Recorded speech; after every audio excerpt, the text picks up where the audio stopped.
السلام علیکم۔ آج ہم اس چیز کو ڈسکس کریں گے کہ ہمیں بخار کیوں ہوتا ہے اور کبھی کبھی اس کا ڈیوریشن بہت لمبا کیوں ہو جاتا ہے اور دوائیاں استعمال کرنے کے باوجود بھی یہ نہیں جا رہا ہوتا۔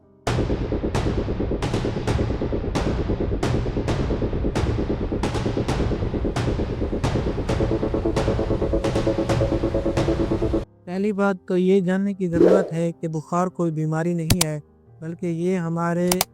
جسم کا ایک نیچرل الارم سسٹم ہے جو ہمیں یہ بتا رہا ہوتا ہے کہ ہمارے جسم کے اندر کوئی مسئلہ چل رہا ہے۔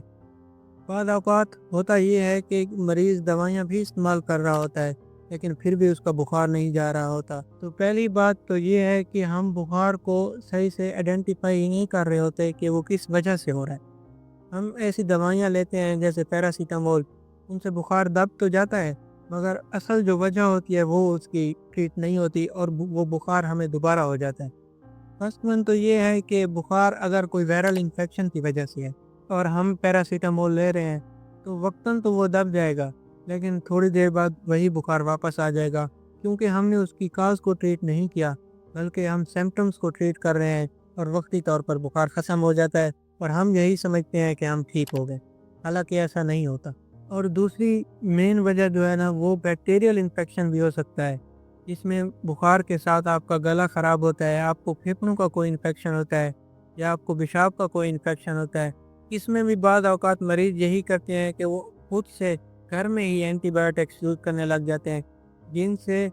بخار وقتی طور پر دب تو جاتا ہے لیکن وہ صحیح سے ٹھیک نہیں ہو پاتا اور وہ پھر دوبارہ واپس آ جاتا ہے۔ اور پھر گھر والے اور مریض یہی سمجھ رہے ہوتے ہیں کہ دوائیاں لینے کے باوجود بھی بخار نہیں اتر رہا، شاید دوائیاں کام نہیں کر رہی، تو حالانکہ یہ نہیں ہوتا۔ ہوتا یہ ہے کہ ہم بخار کے کاز کو صحیح طرح سے ٹریٹ نہیں کر رہے ہوتے۔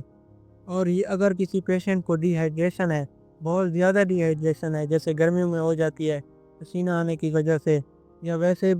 طبیعت خراب ہو تو الٹیاں آتی ہیں اور الٹی آنے کی وجہ سے ہمارے جسم کا بہت سا پانی ضائع ہو جاتا ہے، جس کی وجہ سے ہمیں ڈی ہائیڈریشن ہو جاتی ہے، تو اس صورت میں بھی دوائیاں کام نہیں کرتی جب تک کہ ہم پہلے فلوئڈ نہیں لگائیں گے اپنی باڈی کو۔ تو اس کی بہت سی وجوہات ہوتی ہیں کہ ہمارے جسم کا بخار نہیں اتر رہا ہوتا۔ سب سے پہلے تو یہ جاننے کی ضرورت ہے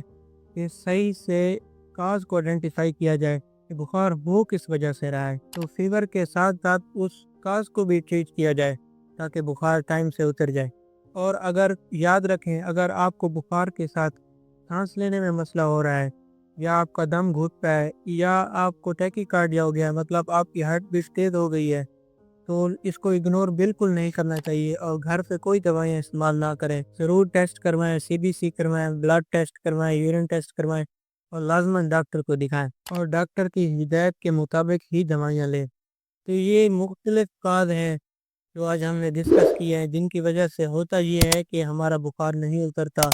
اور وہ ایک لمبے عرصے تک چلتا رہتا ہے اور ہم یہ سمجھ رہے ہوتے ہیں کہ شاید دوائیاں کام نہیں کر رہی۔ امید ہے میں آپ کو اچھی طرح سے سمجھا پایا ہوں گا کہ بخار کیوں ہوتا ہے اور یہ لمبے عرصے تک کیوں ہمارے جسم سے نہیں جا رہا ہوتا۔ شکریہ۔